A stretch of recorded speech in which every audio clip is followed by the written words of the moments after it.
بسم اللہ الرحمن الرحیم۔ السلام علیکم، ہمارے چینل میں خوش آمدید ناظرین۔ آج آپ کے لیے میں انتہائی خوفناک، سنسنی خیز اور دلچسپ کہانی لے کر آئی ہوں، لیکن کہانی شروع کرنے سے پہلے آپ سے گزارش ہے کہ اگر آپ ہمارے چینل پر نئے ہیں تو ہماری چینل کو ضرور سبسکرائب کیجیے تاکہ آپ کو ہماری ویڈیوز سب سے پہلے ملیں۔ رات دبے پاؤں گزرتی جا رہی تھی۔ رات کے 12 بجنے میں چند منٹ باقی تھے۔ ابھی کلب کی رونقیں دیکھ کر لگتا تھا کہ رات ابھی ابھی ہوئی ہے۔ غیر ملکی رقاصاؤں کے رقص جاری تھے اور کلب کے مختلف حصوں میں نوجوان ناچ رہے تھے۔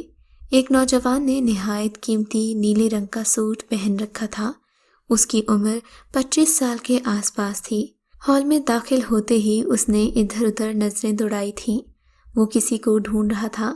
اسٹیج کے قریب لگی ہوئی میز پر سے ایک لڑکی نے ہاتھ اٹھا کر اسے اپنی جانب متوجہ کر لیا۔ نوجوان کے ہونٹوں پر مسکراہٹ دوڑ گئی۔ وہ آہستہ آہستہ چلتا ہوا لڑکی کی میز کے قریب پہنچ گیا۔ لڑکی بہت ہی خوبصورت اور دلکش تھی۔ کیسے ہو مکیش؟ لڑکی نے اس کی جانب دیکھ کر مسکرا کر پوچھا۔ اس نے پھر ویٹر کو بلا کر آرڈر پلیس کیا اور مکیش کی جانب متوجہ ہو گئی۔ مکیش کی گہری آنکھوں میں اسے سنجیدگی نظر آئی۔ مکیش اور لڑکی ہوٹل کے ایک خاموش سے کونے میں چلے گئے جہاں وہ اپنی شادی کی پلاننگ کر رہے تھے۔ جہاں مکیش یہ کہہ رہا تھا کہ ابھی وہ شادی کے لیے تیار نہیں ہے، وہیں گیتی کا یہ کہنا تھا کہ اگر تم نے جلد مجھ سے شادی نہ کی تو میرے ماں باپ میری شادی کسی اور سے کر دیں گے۔ اس کے لہجے سے صاف عیاں تھا کہ اگر مکیش نے اسے شادی کا سندیسہ نہ دیا تو واقعی مکیش اسے کھو دے گا۔ مکیش بے چارگی سے اسے جاتا دیکھتا رہا۔ گیتی غصے میں باہر نکلی تھی۔ اس کے پارکنگ تک پہنچتے پہنچتے غصہ اس کی آنکھوں سے بہنے لگا تھا۔ مکیش کا سارا غصہ اس نے اپنے ڈرائیور پر نکال دیا تھا۔ ڈرائیور نے 10 منٹ میں آنے کا کہا تھا جبکہ 20 منٹ ہو گئے تھے۔ اس نے روڈ پر کھڑے ہونے کو ترجیح دی تھی۔ ڈرائیور ہوٹل میں چائے پینے چلا گیا تھا، چنانچہ وہ گاڑی بھی ساتھ لے گیا تھا۔ گیتی روڈ پر آ کر کھڑی ہوئی۔ کچھ ہی دیر اسے یہاں کھڑے ہوئی تھی کہ اچانک وہ چونک پڑی۔ وہ ایک فقیر تھا جو اس کے سامنے آ کھڑا ہوا۔ بیٹی، بہت بھوکا ہوں۔ اس کے لہجے میں لجاجت تھی۔ گیتی کو اس پر ترس آ گیا۔ اس کی عمر تقریباً 60 سال کے نزدیک تھی۔ اس کے کپڑے پھٹے ہوئے تھے اور سر اور داڑھی کے بال بے تحاشا بڑھے ہوئے تھے۔ اس کی حالت دیکھ کر لگتا تھا وہ کافی دنوں سے بھوکا ہے۔ گیتی نے پرس نکالا ہی تھا کہ اس کی کار آن کھڑی ہوئی۔ گیتی نے چند نوٹ نکالے اور فقیر کے حوالے کرتے ہوئے گاڑی میں سوار ہو گئی۔ گیتی کے سوار ہوتے ہی گاڑی آگے بڑھ گئی جبکہ فقیر کی آنکھوں میں چمک آ گئی۔ جا بیٹی، اللہ تجھے ہدایت دے۔ اتنا کہہ کر فقیر آگے چلا گیا۔ قسمت میں جو لکھا ہوتا ہے وہ ضرور ہو کر رہتا ہے۔ کار میں بیٹھتے ہی گیتی کا دل پھر سے غم سے بھر گیا۔ مکیش کے ساتھ گزرے ہوئے وہ لمحات اسے یاد آنے لگے۔ وہ پہلی بار مکیش کو دیکھنے پر دل ہار گئی تھی۔ یونیورسٹی کی سبھی لڑکیاں اس پر مرتی تھیں، مگر اب یہ دوریاں نزدیکیوں میں بدل گئی تھیں۔ پھر ایک وقت ایسا آیا وہ دونوں ایک دوسرے کے بنا ادھورے لگتے تھے۔ ابھی وہ اسی کے بارے میں سوچ رہی تھی کہ اس نے آنکھیں بند کر لیں۔ اچانک ایک تیز قسم کے جھٹکے سے اس کی آنکھ کھل گئی۔ اس نے دیکھا گاڑی سڑک پر لہرا رہی ہے۔ ڈرائیور گاڑی سنبھالنے کی کوشش میں لگا ہوا ہے۔ اس کے چہرے سے بدحواسی ظاہر ہو رہی ہے۔ گیتی کچھ سمجھنے کی کوشش کر رہی تھی کہ کار لہراتی ہوئی سامنے سڑک کے موڑ پر ایک پرانے برگد کے درخت سے ٹکرا گئی۔ کار کے ٹکراتے ہی بونٹ کھل گئی اور ہارن کی تیز آواز سناٹے کو مجروح کرنے لگی۔ گاڑی کے پیڑ سے ٹکراتے ہی گیتی کا سر ڈرائیونگ سیٹ سے ٹکرایا اور باہر ٹکراتے ہی گیتی کو لگا جیسے ہزاروں سورج ایک ساتھ طلوع ہو کر غروب ہو گئے ہوں۔ پھر اس کا ذہن اندھیروں میں ڈوب گیا۔ نہ جانے کتنی دیر کے بعد اسے ہوش آیا تھا۔ جب وہ ہوش میں آئی تو کار میں پیٹرول کی بو پھیلی ہوئی تھی جو کہ کسی حادثے کا موجب ہو سکتی تھی۔ گیتی نے وحشت زدہ انداز میں ڈرائیور کو ہلایا جو کہ اسٹیئرنگ پر سر اوندھا کیے پڑا تھا۔ گیتی کے ہلانے سے اس کی حالت میں فرق نہیں آیا۔ شاید وہ مر چکا تھا یا بے ہوش تھا۔ اچانک گیتی کو فوری طور پر خطرے کا احساس ہوا۔ پیٹرول کی بو شدید تھی۔ گیتی نے باہر نکلنے میں ہی عافیت جانی تھی۔ جیسے ہی وہ باہر نکلی اور چند گھر ہی گئی ہوگی کہ گیتی کو تیز دھماکے کی آواز سنائی دی۔ دھماکہ سنتے ہی گیتی اچھل پڑی۔ اس نے پلٹ کر دیکھا، اس کی کار آگ کے شعلوں کی لپیٹ میں تھی۔ کار کے ساتھ ساتھ وہ پیڑ بھی چل رہا تھا۔ گیتی چونک پڑی۔ اس کے کانوں نے عجیب سی آواز سنی جو کہ ایک تیز سیٹی سے مشابہ تھی۔ پھر فضا چیخوں سے گونج اٹھی۔ ان چیخوں میں دور دور تک اذیت کا عنصر موجود تھا، جیسے کوئی کسی کو ذبح کر رہا ہو۔ وہ چیخیں ڈرائیور کی ہرگز نہ لگتی تھیں، ایسا لگتا تھا کوئی غیر انسانی مخلوق اذیت میں ہو۔ اچانک گیتی کی آنکھوں نے ایک حیرت ناک منظر دیکھا۔ اس پیڑ سے جلتے حیولے نہایت تیزی سے باہر نکل رہے تھے اور اوپر اٹھ کر فضا میں تحلیل ہو رہے تھے۔ اچانک گیتی نے ایک دوسرے دھماکے کی آواز سنی۔ وہ اچھل کر دور جا گری۔ اس کا سر کسی ٹھوس چیز سے ٹکرایا تھا۔ پھر اسے کچھ ہوش نہ رہا۔ ہوش آنے پر اسے اپنے جسم میں شدید قسم کی کمزوری کا احساس ہوا۔ سر میں شدید قسم کا درد ہو رہا تھا، لگتا تھا کوئی ہتھوڑے برسا رہا ہو۔ آنکھوں کے گرد سرخ دھبے ناچ رہے تھے، ایسا لگتا تھا جسم بالکل سن ہو گیا ہو۔ ایسے میں کچھ عجیب آوازیں اس کے کانوں میں پڑ رہی تھیں جو کہ ذہن پر ناگوار اثر چھوڑ رہی تھیں۔ اس نے آنکھیں بند کر لی۔ ذہن پر دھند سی جمی ہوئی تھی۔ اسے کچھ سمجھ نہ آ رہا تھا کہ وہ کیا کرے۔ اچانک وہ اچھل پڑی۔ وہ ہسپتال کا کمرہ تھا۔ ہسپتال ہی کا کمرہ تھا۔ سفید پردے اور چادریں ہر طرف موجود تھیں۔ کمرے میں بے حد ٹھنڈ تھی، لازماً وہ ٹھنڈے اے سی کی ہوا تھی۔ یہ لازمی طور پر ہسپتال کا پرائیویٹ وارڈ تھا۔ گیتی کے لیے یہ بات حیرت کی تھی۔ اگر وہ ہسپتال میں ہے تو اس کے ممی پاپا کہاں ہیں؟ نہ ہی خیال رکھنے والی کوئی نرس موجود تھی۔ کمرے میں چاروں طرف سناٹا تھا۔ اچانک ہی اسے وہ حادثہ یاد آ گیا۔ حادثے کی یاد آتے ہی گیتی کے رونگٹے کھڑے ہو گئے۔ اس کا ڈرائیور یقینی طور پر مر چکا تھا۔ اچانک اس کو وہ حیولے یاد آئے جو اسے جلتے ہوئے پیڑ سے برآمد ہوتے دکھائی دیے تھے۔ اچانک اس کی نظر اپنے ساتھ والے بٹ پر پڑی جس پر کوئی بوڑھا چادر اوڑھے لیٹا ہوا تھا۔ چادر سے اس کا سر ڈھکا ہوا تھا۔ وہ حیران رہ گئی۔ اس کا مطلب وہ کسی پرائیویٹ وارڈ میں نہیں تھی بلکہ کسی سرد خانے میں تھی، کیونکہ جو بوڑھا اس کے ساتھ لیٹا ہوا تھا وہ کوئی مردہ ہی لگتا تھا۔ گیتی نرس وغیرہ کو بلانے کے بارے میں سوچنے لگی۔ اچانک ہی وہ چادر ہلی، آہستہ سے چادر سرکنے لگی۔ جیسے ہی اس کی پیشانی پر سفید سفید کوئی چیز حرکت کر رہی تھی، گیتی اسے دیکھ کر ہی کانپ اٹھی۔ شاید کوئی شدید خطرناک قسم کی بیماری والا مریض اس کے ساتھ رکھا گیا تھا۔ اس کی ریڑھ کی ہڈی میں سرد لہر دوڑ گئی۔ اب سفید چادر پوری طور پر ہٹ چکی تھی۔ اس کے سامنے جو منظر آیا اسے دیکھ کر گیتی کی چیخ نکل گئی۔ وہ ایک عجیب قسم کا آدمی تھا۔ اس کے پورے جسم پر سفید رنگ کے بچھو تھے جو اس کی ناک اور منہ میں بھی جا رہے تھے۔ وہ بوڑھا کوئی اور نہیں بلکہ اس کا ڈرائیور تھا جس کا مردہ وجود بچھوؤں سے بھرا ہوا تھا۔ وہ دھیرے سے اٹھ کر بیٹھ گیا۔ اس نے گیتی کی جانب دیکھا تو ان میں سرخی تیرتی ہوئی نظر آئی۔ ڈرائیور کی آنکھیں بہت سرخ تھیں۔ اچانک اس نے اپنا بھاڑ سا منہ کھولا اور ہنسنا شروع کر دیا۔ وہ بستر سے نیچے اتر گیا۔ اس کے اترتے ہی اس کے پیروں میں کلبلاتے ہوئے بچھو فرش پر رینگنے لگے۔ یہ منظر دیکھ کر فلک شگاف چیخیں نکلنا شروع ہو گئیں۔ پھر اس کے ذہن میں جیسے اندھیرا چھا گیا۔ آنکھ کھلی تو گیتی کو اپنی طبیعت بہتر محسوس ہوئی۔ اس نے خوف اور حیرت بھری نگاہوں سے چاروں طرف دیکھا۔ اسے سمجھ میں نہ آ رہا تھا۔ کچھ دیر پہلے اس نے برابر والے بیڈ پر ڈرائیور کو دیکھا تھا۔ اسے اچھی طرح یاد تھا کہ وہ مر چکا تھا، تو کیا اس نے اس کا بھوت دیکھا تھا؟ اس نے خوف بھری نگاہوں سے برابر والے بیڈ کو دیکھا جہاں کوئی نہیں تھا۔ اچانک اس نے اپنے سامنے اپنے ممی اور پاپا کو موجود پایا جو اسے محبت بھری نگاہوں سے دیکھ رہے تھے، اور 2-3 ڈاکٹرز اور چند پولیس والے بھی وہیں موجود تھے۔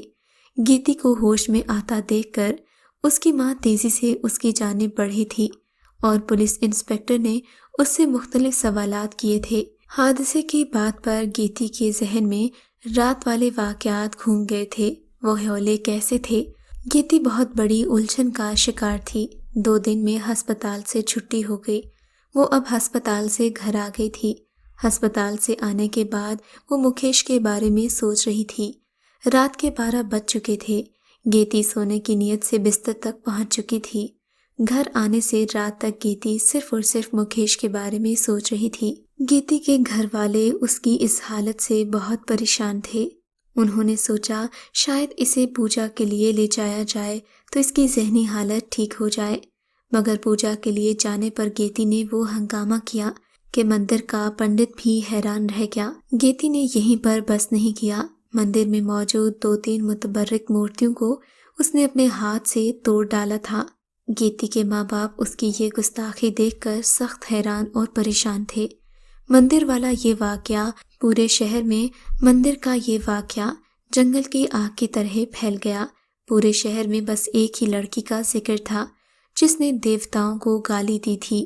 کالی ماتا کے بڑے بت کو اس نے اپنے ہاتھوں سے توڑا تھا۔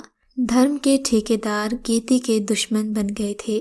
گیتی کو اس حرکت پر بھی بہت ملال تھا۔ وہ نہیں جانتی تھی یہ اس کے ہاتھوں سے کیا ہو گیا تھا۔ گیتی کی ماں اسے سمجھانے اس کے کمرے میں داخل ہوئیں، لیکن جب انہوں نے دیکھا تو وہ لمحہ ان کے لیے حیرتوں کا تھا۔ گیتی کو جس حالت میں دیکھا، اس منظر کو دیکھ کر سارا واقعہ ان کے ذہن میں تازہ ہو گیا تھا۔ گیتی اپنی ساڑی کا سفید پلو زمین پر بچھائے مسلمانوں کی طرح نماز پڑھ رہی تھی۔ گیتی کی ماں کو سخت حیرت ہوئی، بھلا ایک ہندو لڑکی کیسے نماز پڑھ سکتی ہے؟ لیکن گیتی نماز فجر ادا کرنے میں مصروف تھی۔ اپنی بیٹی کو شلوار قمیص میں دیکھ کر ان کی حیرت کی انتہا نہ رہی، کیونکہ گیتی رات کو سوتے وقت کبھی شلوار قمیص اور دوپٹہ نہیں پہنتی تھی۔ مندر والے واقعے کے بعد اب نماز پڑھنا گیتی کے ماں باپ کو پریشانی میں مبتلا کر رہا تھا۔ جب یہ خبر مکیش تک پہنچی تو اس نے گیتی سے ملنے کا فیصلہ کر لیا۔ مکیش نے موٹر سائیکل بنگلے سے بہت دور کھڑی کی تاکہ وہ گیتی سے چوری چھپے مل سکے۔ رات کے 12 بج چکے تھے۔ گزشتہ دنوں کی نسبت سردی بہت بڑھ چکی تھی، اسی لیے مکیش نے ایک موٹی جیکٹ پہن رکھی تھی۔ مکیش آہستہ آہستہ چلتے ہوئے بنگلے کی پچھلی جانب آ گیا تھا۔ اس کے عقبی حصے میں ایک خالی پلاٹ تھا۔ خیر دیوار پھلانگ کر بنگلے کے اندر کمروں میں پہنچا جا سکتا تھا۔ جیسے ہی مکیش بنگلے کے عقبی حصے کی طرف پہنچا، اس کی آنکھیں حیرت سے کھل گئیں۔ وہ ٹھٹک کر رہ گیا۔ وہ لوگ تعداد میں 4 تھے جو بالکنی کے سامنے کھڑے اوپر دیکھ رہے تھے۔ ان کے چہرے ڈھکے ہوئے تھے۔ آج اس کا کام تمام کرنا ہے۔ اس لڑکی نے ہمارے دیوتاؤں کو گالی دے کر گستاخی کی ہے۔ مکیش نے ان لوگوں کی گفتگو سنی تو جان گیا کہ اس کی محبوبہ کی جان خطرے میں ہے، مگر وہ کچھ نہیں کر سکتا تھا۔ وہ نہتا اور اکیلا تھا، جبکہ یہ لوگ تعداد میں 4 تھے۔ ابھی وہ سوچ ہی رہا تھا کہ کہاں جائے، کیونکہ وہ چاروں بالکنی سے آگے جا چکے تھے۔ اچانک اسے چلانے کی آواز آئی۔ آواز مردانہ تھی جو کہ بالکنی کے ساتھ والے کمرے سے آ رہی تھی۔ آواز میں بے حد ڈر موجود تھا، جیسے کمرے کے اندر کوئی شخص نہیں، کوئی بلا ہو۔ پھر اسے ایک سے زیادہ لوگوں کے چلانے کی آواز آئی۔ جیسے ہی وہ کمرے میں پہنچا جہاں سے آواز آئی تھی، کمرے کا منظر دیکھ کر اس کی آنکھیں پھٹی کی پھٹی رہ گئیں۔ وہ چاروں فضا میں معلق تھے۔ ان کی آنکھیں خوف اور دہشت سے باہر نکلی ہوئی تھیں۔ وہ چاروں دائرے کی صورت میں گردش کر رہے تھے۔ دائرے کے وسط میں گیتی کھڑی تھی اور چاروں کو گھور رہی تھی۔ گیتی کی آنکھیں سرخ تھیں، ان میں غصہ موجود تھا۔ اچانک گیتی کے منہ سے نکلتی آواز سن کر مکیش چونک پڑا تھا، کیونکہ یہ گیتی کی آواز نہیں تھی بلکہ ایک مردانہ آواز تھی۔ وہ کہہ رہی تھی، تم گیتی کو مارنے آئے ہو، مگر میں اس کا محافظ ہوں۔ میں کسی کو اجازت نہیں دوں گا کہ گیتی کو ہاتھ لگائے۔ اچانک اگلا منظر دیکھ کر مکیش کی چیخ نکل گئی۔ اچانک نہ جانے کہاں سے بے شمار اڑتے ہوئے پتنگ آئے۔ کمرہ رنگ برنگی پتنگوں سے بھر چکا تھا۔ سرخ رنگ کی ان پتنگوں نے تیزی سے ان چاروں پر حملہ کیا۔ اس کے بعد دوسرا لمحہ اس سے زیادہ حیران کن تھا۔ پتنگوں نے بڑی سپیڈ سے ان چاروں کے جسم کے گوشت کو ایسے چٹ کیا جیسے کوئی آرا مشین ہو۔ جب وہ پتنگے غائب ہوئے تو کمرے میں راکھ کے سوا کچھ موجود نہیں تھا۔ اچانک گیتی نے مکیش کی طرف دیکھا۔ مکیش کو اس کی آنکھوں میں خون نظر آیا۔ یہ منظر دیکھ کر مکیش نے وہاں سے بھاگنے میں ہی عافیت جانی تھی۔ بدحواسی میں وہ بالکنی سے نیچے گر پڑا۔ جب اسے ہوش آیا تو وہ ہسپتال میں تھا، اس کی ٹانگ ٹوٹ چکی تھی۔ پولیس نے مکیش پر بنگلے میں ڈکیتی کی نیت سے گھسنے کا شک کیا تھا، مگر گیتی اور مکیش ہی جانتے تھے کہ پولیس مکیش کے ٹھیک ہونے کا انتظار کر رہی تھی تاکہ سچائی معلوم کر سکے۔ مکیش بے ہوش تھا، اور جب یہ بات مکیش کے پتا کو پتہ چلی تو وہ اسے دیکھنے آفس سے نکل کھڑے ہوئے۔ رات کے 7 بج رہے تھے، اندھیرا ہو چلا تھا، جو کہ سردیوں میں اکثر ہی جلدی ہو جاتا ہے۔ مکیش کے والد اپنے بیٹے کو دیکھنے گئے تو وہاں گیتی کے والدین بھی آئے ہوئے تھے۔ مکیش کے والد نے گیتی کو والدین کو مشورہ دیا کہ آپ اسے فلاں پنڈت کو دکھائیں تاکہ وہ اس کا علاج کر سکے اور اس کے اندر سے خبیث روح کو نکال سکے۔ اور پھر گیتی کے ماں باپ اسے اسی پنڈت کے پاس لے گئے تھے، مگر وہاں جا کر بھی نتیجہ ندارت نکلا تھا۔ پنڈت نے جب اسے ہاتھ لگانے کی کوشش کی تو اسے زوردار جھٹکا لگا اور وہ اڑتا ہوا الماری سے جا ٹکرایا۔ پنڈت کے حلق سے دل خراش چیخ نکلی اور گیتی اٹھ کر کھڑی ہو گئی۔ اس نے دوسرے ہاتھ کا اشارہ کیا تو اس بار پنڈت کا پجاری بھی ہوا میں اڑتا ہوا چھت سے ٹکرا گیا۔ چند ہی منٹوں میں وہ اچھا خاصا زخمی ہو چکا تھا۔ گیتی کے ماں باپ نے جب یہ صورتحال دیکھی تو ان کی مایوسی پہلے سے بھی بڑھ چکی تھی۔ اب کی بار گیتی بھی کمرے کی فضا میں معلق تھی۔ اس کے دونوں ہاتھ پھیلے ہوئے تھے، آنکھیں اور چہرہ سرخ تھا۔ اسے دیکھ کر سبھی چونک پڑے تھے۔ گیتی کے منہ سے 2 آوازیں نکل رہی تھیں، ایک مرد کی اور دوسری اپنی گیتی کی۔ گیتی اسے کہہ رہی تھی مجھے چھوڑ دو، جبکہ وہ مرد کہتا تھا تم صرف میری ہو۔ مردانہ آواز سخت اور بھاری تھی۔ گیتی کی والدہ تھر تھر کانپنے لگیں۔ وہ دونوں گیتی کو اسی حالت میں چھوڑ کر کمرے سے باہر نکل آئے۔ پنڈت نے بھی انہیں دھوکہ دیا تھا۔ اگر اس میں یہ فن نہیں تھا تو پھر اس نے کیوں یہ ظاہر کیا کہ وہ گیتی کا علاج کر سکتا تھا؟ اس بات پر گیتی کے والدین بھی سخت الجھن میں تھے۔ گیتی کے والدین کو بتایا گیا کہ گیتی کے جسم میں موجود جن کا تعلق اسلام مذہب سے ہے اور وہ اسی شخص کے قابو میں آئے گا جو خود بھی مسلمان ہو۔ گیتی کے ماں باپ مجبوراً اسے خان بابا کے پاس لے گئے، جن کا علاج پورے علاقے میں مشہور تھا۔ گیتی کے ماں باپ اپنی بیٹی کو لے کر خان بابا کے پاس پہنچے تھے۔ خان بابا کی شخصیت سے وہ دونوں متاثر ہوئے بنا نہ رہ سکے۔ اس قدر سادہ اور دل میں اتر جانے والی شخصیت تھی کہ کوئی بھی متاثر ہوئے بغیر نہ رہ سکتا۔ انہوں نے سلام دعا کے بعد جب گیتی کے حالات بتائے تو خان بابا نے گیتی کا علاج شروع کر دیا۔ زیر لب ہی وہ کچھ پڑھنے لگے۔ جیسے ہی انہوں نے گیتی کی جانب پھونک ماری، اس کے حلق سے چیخ نکلی اور اس نے بٹ پر تڑپنا شروع کر دیا۔ خان بابا غصے سے پوچھ رہے تھے کون ہو تم؟ وہ بہت چھوٹے چھوٹے سے سانپ تھے جو اب گیتی کے منہ سے نکل کر فرش پر رینگنے لگے تھے۔ پورے کمرے میں چاروں طرف سانپ ہی سانپ تھے۔ سانپوں کو دیکھ کر سب لوگ بھاگ نکلے۔ خان بابا اسی جگہ کھڑے تھے، مسکرائے اور بولے یہ شعبدے صرف بچوں کو متاثر کر سکتے ہیں، مجھے نہیں۔ اب دیکھو میں کرتا کیا ہوں۔ انہوں نے کچھ پڑھ کر پھونکا تھا۔ تھوڑی ہی دیر میں چھوٹے چھوٹے نیولے فرش سے نکلنے لگے تھے اور ان سانپوں کو کھانے لگے۔ یہ دیکھ کر گیتی چیخیں مارنے لگی، بچاؤ مجھے بچاؤ، میرا جسم جل رہا ہے، ایسے لگتا ہے جیسے آگ ہے۔ گیتی کے منہ سے مردانہ آواز نکلی۔ اس کی بات سن کر خان بابا مسکرائے اور بولے شہزادے اب کھل جاؤ ورنہ یہ آگ تمہیں جلا کر راکھ کر دے گی۔ گیتی کے چہرے پر تکلیف کا اظہار ہو رہا تھا۔ اس کے والدین کمرے میں دوبارہ داخل ہوئے۔ تب تک نیولوں نے سانپوں کو کھا لیا تھا۔ میرا نام شمس ہے، میں جن ہوں، گیتی میں موجود جن نے کہا۔ مسلمان ہو؟ جی اللہ کا شکر ہے، جن نے کراہتے ہوئے کہا۔ تو تم کیوں اس بیچاری کو پریشان کر رہے ہو؟ گیتی یکدم اٹھ کھڑی ہوئی اور بولی اس کی گاڑی کی ٹکر سے میرے پورے خاندان کے لوگ جل گئے، میں جو قسمت میں تھا تو بچ گیا، تو اس کا مطلب ہے کہ تم بے قصور کو مار دو گے؟ خان بابا نے گرج کر کہا اس نے کوئی قصور نہیں کیا، اس کے علاوہ کوئی بات ہے تو سچ بتا دو۔ گیتی چند لمحے خاموش رہی، پھر بولی میں اسے محبت کرتا ہوں، روز اس کو پیڑ سے گزرتے دیکھتا تھا، تبھی میرے دل میں اس کی چاہت پیدا ہو گئی۔ حادثے والے دن بھی یہ ادھر سے گزری تھی۔ میری قسمت تھی جو میں بچ گیا اور بروقت اس پیڑ سے نکل گیا۔ میرے گھر والے جل گئے۔ جن نے بھرائی ہوئی آواز میں کہا، مجھے افسوس ہے تمہارے گھر والوں کا، تم اس کو کب کا مار چکے ہوتے اگر اس سے محبت نہ کرتے۔ ایسی ہی بات ہے نا؟ خان بابا نے سنجیدگی سے کہا، جی ہاں، میں اس سے نفرت نہیں کر سکا، مگر اسے تنگ تو ضرور کروں گا۔ یوں ہی جن سے خان بابا کی باتیں چلتی رہیں۔ خان بابا نے اسے سمجھا بجھا کر گیتی کے جسم سے نکل جانے کا کہا تھا۔ خان بابا کے منہ سے یہ سب سن کر گیتی کے ماں باپ متاثر ہوئے بنا نہ رہ سکے۔ ان کا دل عجیب انداز میں دھڑک رہا تھا۔ لگتا تھا جیسے کسی نے ان کے دل کی دنیا میں ہلچل مچا دی ہو۔ انہوں نے دیکھا گیتی بھی ٹھیک ہو چکی تھی۔ اس کی آنکھوں سے آنسو جاری تھے۔